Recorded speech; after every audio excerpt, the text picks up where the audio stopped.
Hey guys, this is Spartacus here, and welcome back to another video. I do apologize for the lack of uploads recently. I am just finishing up my second year of college, so I've been a little bit busy with that. I do have finals coming up. I actually did a final earlier today, even though the final was, for the most part, probably the hardest final I'd have to do this quarter. But even if I do really shitty on the final, like even if I get like a 12% on the final, which is a pretty low grade for like a test, and I've never done that bad on a test ever in my life, I'd still pass the class. So I was not too worried about like doing terrible on the tests. As long as I pass the class, that's really all that matters. And if you guys aren't in college yet and you do plan on attending college, really, when it comes to the really hard classes, all it matters is as long as you pass. I mean, seriously, do try to get good grades, but seriously, just as long as you pass, that's all that really matters. But anyway, while I was gone, of course, there was E3 that just ended. There were a lot of things that were kind of showcased at E3, including like new games and some other things that are coming out for other games and stuff like that. I don't know, there was a lot of things at E3 this year. Of course, Call of Duty, usually you could like play their next Call of Duty game at E3, but you couldn't do it this year, which I thought was a little bit strange. Instead, Infinity Ward just talked about their next Call of Duty game, but it didn't seem like they really gave out any information at all to us, so that's a little bit disappointing. I guess we'll have to wait and see. I guess it kind of builds up the hype even more, possibly, and hopefully that's actually the case. But anyway, enough about that. Let's go ahead and talk about the actual video here. So while I was gone, I was making my way to complete the 100%er in Black Ops 4's multiplayer. So this is something that I've only done once before, which was in Black Ops 3, and it was actually a week before Black Ops 4. I got the 100%er challenge done in Black Ops 3, and it was mostly because due to, like, I have to have good teammates who have to call in a mothership, and I have to hop in their mothership and get 10 kills. All I needed was 2 more kills in a teammate's mothership, and that was it. And I could never have done it. And I eventually got the week before Black Ops 4 came out. And so now that Black Ops 4 has been out for quite some time, I have now got 100%er in Black Ops 4. And to be honest, I didn't expect to actually get to 100%er this quickly. And I'm actually glad I got it a lot quicker, because now I can actually focus my attention on other modes in Black Ops 4, or maybe play other games now that I don't have like a huge focus on multiplayer anymore. But for the most part, the challenges for the multiplayer in Black Ops 4 weren't super difficult. I think most of them were pretty easy, and most of them I just got by just playing the game normally, you know. Of course, you did have to get a kill with so many kills with like all the operator mods or something like that. I mean, a lot of the operator mod kills were actually combined into like one challenge, so that was pretty nice. But there were 2 challenges in particular in this like grind to actually get to 100%er that were, I guess, kind of concerning to me, that I wasn't going to be able to complete, and I was afraid that I'd have to like reach level 1000 to actually complete these challenges. But the good thing is that I actually got to level 200, Master Prestige level 200, when I got the 100%er, so that's pretty nice. So anyway, both these challenges are actually in the Killjoy section, and the first one I want to cover is called Lights Out. The description says, get 10 shutdown medals against enemies who have an active vision pulse before they pulse the map more than once. So that means that an enemy player has to be playing as Recon, right? Because he's the only person who has vision pulse, and keep in mind vision pulse is his main specialist ability. And when he activates Vision Pulse, he has to pulse you once with that Vision Pulse. So he can see you through walls, materials, whatever it may be, basically wall hacks, right? And you have to kill him, but you have to kill him before he pulses you the second time. Has to pulse you at least once, and then you have to kill him, right? And it's a little bit challenging because, of course, the enemy player does have an advantage because he can see you through walls and stuff like that, and you have to get 10 of them, right? I actually completed this a lot earlier than I thought. I think playing on Nuketown is definitely the easiest way to actually complete it. So if you ever see a Nuketown 24/7 playlist and you're having a hard time trying to complete the Lights Out challenge, then play the Nuketown 24/7 playlist. I'm telling you guys. But yeah, I eventually got that one done.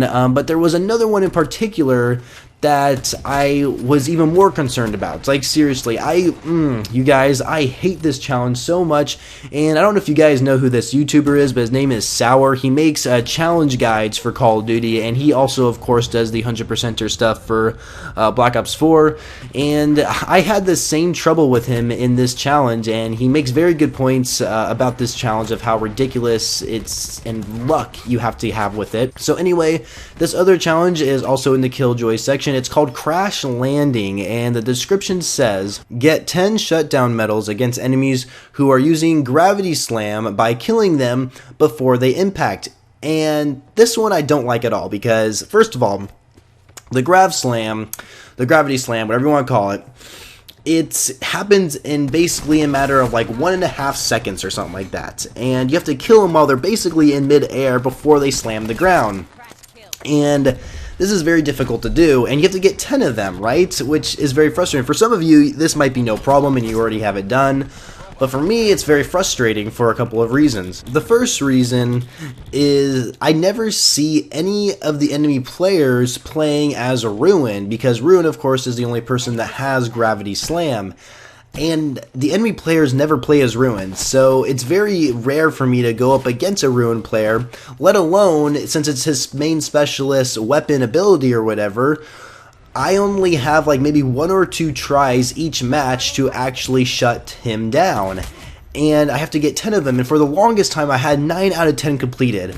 But during that period between having 9 out of 10 completed, I could not get that 10th one completed. There's no way to actually aim for this challenge. It's all based on luck. You have to be super lucky by first having an enemy player play as Ruin. Second of all, you have to have that person activate their Grav Slam right in front of you while you're shooting them, and you can hopefully cross your fingers that you kill them before they slam on the ground and kill you instead, which can happen really quickly. So this challenge does require a lot of luck to actually complete, and it was very frustrating to complete, and thank God I actually completed it a lot sooner than later, because for some reason I just had the mindset like, oh my god, I'm never going to complete this.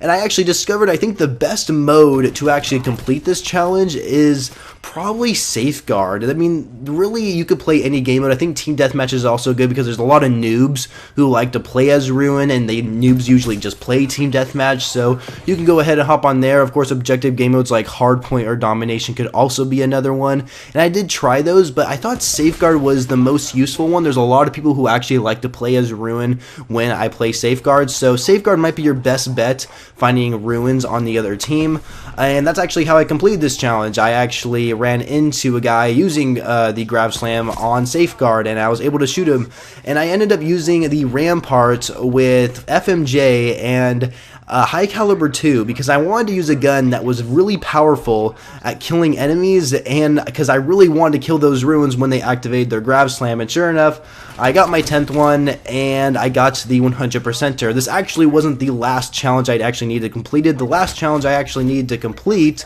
was actually in the specialized category called Spec Equipment Kills, and you needed 1,000 EKIA with special issue equipment. That was actually the last one I needed to complete because for some reason I didn't focus on it earlier, and there's only 3 specialists in the game that actually have lethal equipment, so it took me quite a while to actually complete that one. But I mean, I knew this was one I could guarantee to actually get completed because, I mean, all it is EKIA. You don't actually have to kill the enemies, and necessarily it could be like an assist, and that was actually the last one I needed to complete, and there you go. I got the 100%er, and I have the calling card unlocked, and now I can show it off to everybody I go up against in multiplayer or even Blackout, I suppose. So that's pretty cool. You know, I don't think I've seen anybody with the 100%er calling card in this game. Not from my memory, I have not seen anyone with the calling card actually equipped, because the calling card is pretty cool looking, not gonna lie. I do admit the Black Ops 3 calling card looks a little bit better, but still, it is a personal challenge of mine to actually complete all the challenges in the multiplayer. And I think the reason why I actually like completing all the challenges in Black Ops 3 and Black Ops 4 is because the way that the challenges are laid out, they're kind of set up to show like how much you've progressed through them, you know, like it has a percentage of like how much you've gone through them, right? And at the top of like in Black Ops 4's menu, it tells you the total progression of how close you are to the 100%er. And so I just really like that, and it gives me, like, for some reason, it's just something I like to grind for. I feel accomplished for completing something entirely in a mode, you know, like I already have dark matter on basically every single weapon in the game, other than, of course, the new ones that were added.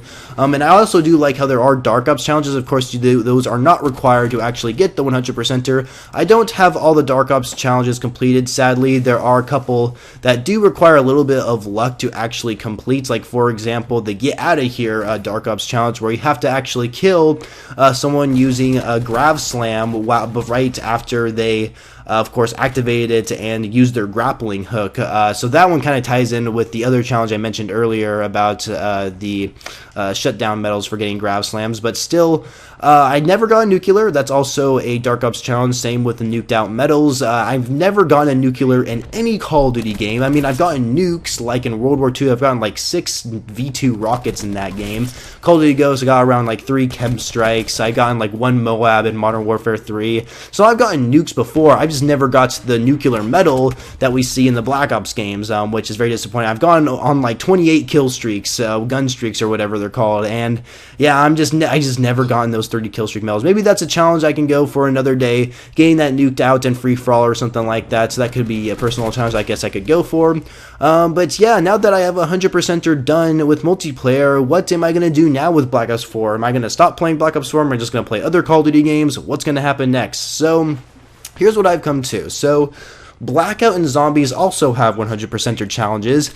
I do plan on getting the 100%er in Zombies. I really do. I've been actually focusing on that a lot lately, and it's going to take me quite some time to actually complete, because you need like, what, 10,000 kills with certain operator mods, and it takes forever to level up your weapons in Zombies, and I actually like to prestige them, so I really never use the operator mods, but still, that one's going to be a little bit difficult to actually complete, getting those operator mod kills done. And I guess while I'm trying to go for 100%er in Zombies, I might as well try and go for Dark Matter at the same time, even though Dark Matter is definitely a lot more difficult to get in that than it is in multiplayer. And then there's Blackout. Blackout also has a 100%er challenge I could go for, but I don't think I'm going to go for the Blackout one, just because, I mean, it requires some wins, which isn't necessarily a bad thing. I mean, I can definitely get wins in Blackout, but I mean, I don't know. I haven't really looked at the Blackout challenges, if I'm being completely honest with you. It's something I haven't really thought about. Though, admittedly, I do actually want to play Blackout a lot more now that I'm pretty much done with multiplayer challenges. I really have no point to playing multiplayer, to be completely honest with you, unless I unlock a new weapon. But, of course, I have to get lucky out of reserves to unlock those, which is a real big shame. So, I don't know. I'm definitely going to focus on Zombies more than I am in Blackout. I probably will still play multiplayer once in a while to try and get that nuked out in free-for-all or something like that.